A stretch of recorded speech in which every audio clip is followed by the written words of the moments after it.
ఊర్లో ఒక్కటి కూడా సరిగ్గా లేదు.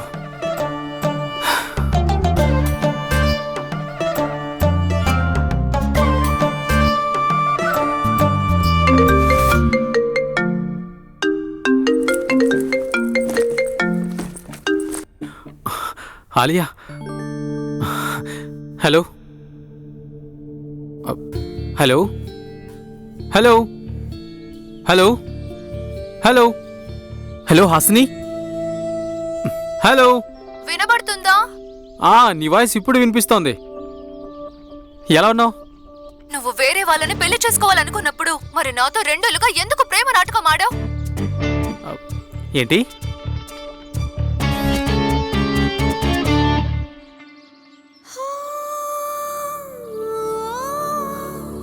ఈ రోజు నేను నీకు పప్పు తినిపించి తీరుతాను. ఇది నేల తల్లి ప్రమాణం.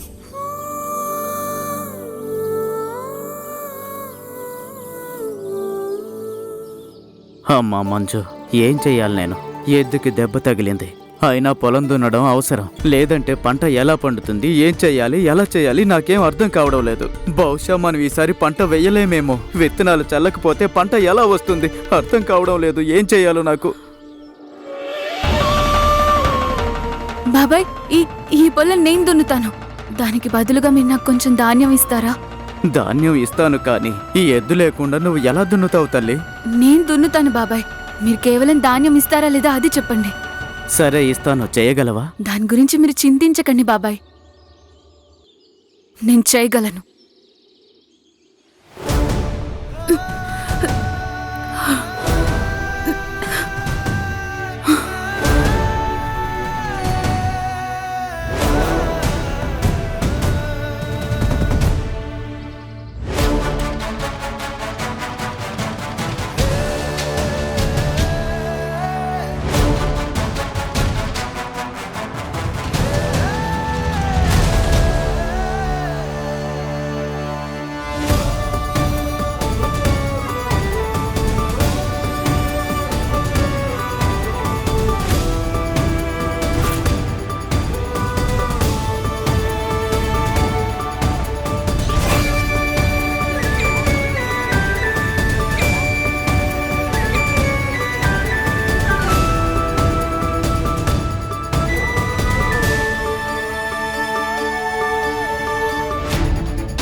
అరే నెమ్మదిగా. సరే వదినా, దీనివల్ల నీ కాళ్లకు ఉపశమనం దొరుకుతుంది. రాత్రిపూట నొప్పుండదు. వదినా, అవినాష్ ఈ మధ్య కదా అమెరికా నుంచి వచ్చాడు. తానింట్లో కూడా ఎక్కువసేపు గడపలేదు. మిమ్మల్ని ఒక మాట అడగాలి. అడుగు. మీరు అవినాష్ని వారం రోజుల్లో తిరిగి రప్పిస్తారు కదా? ఎన్నిసార్లు చెప్పాలి నువ్వు మా అక్కతో వాదించొద్దని? అవినాష్ 7 రోజులు అక్కడ ఉండాలని అక్క చెప్పిందంటే ఖచ్చితంగా అక్కడ ఉండి తీరాల్సిందే. అక్క, హాస్పిటల్లో కొన్ని మిషన్స్ తేవాల్సి ఉంది. అవి తీసుకురావాలంటే మీ సంతకం కావాలి. మిషన్స్ అవసరం ఉన్నాయని ఆర్డర్ కూడా చేసేసాను. నువ్వు నాకు ఇంత వివరణ ఇవ్వాల్సిన అవసరం లేదు రాఘవ్. నీ మీద నాకు నమ్మకం ఉంది. సరే.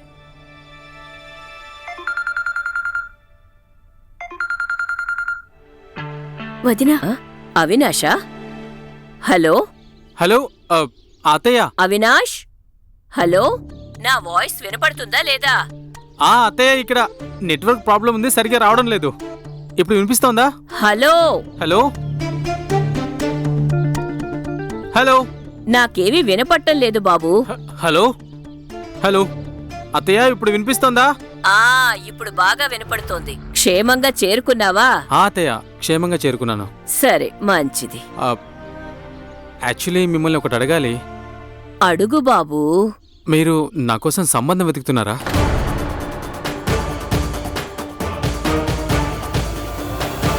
ఎందుకు? ఏమైనా ఇబ్బందుందా?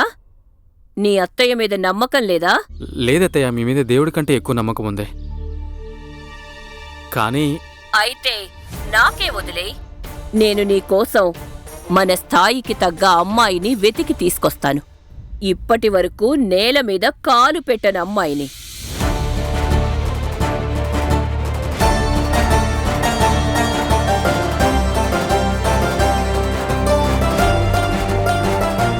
మాట తీరులో, వేషధారణలో మనలాగే ఉండే అమ్మాయిని వెతికి మనింటికి తెస్తాను.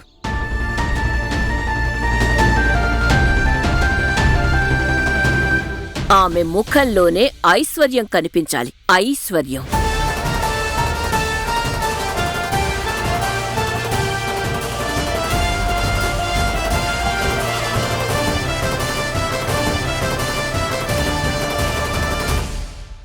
చెప్పేది అర్థం చేసుకోనాన్నా. ఆ అమ్మాయి ఒక రాజకుమారిలా ఉంటుంది, అచ్చు రాజకుమారిలాగా.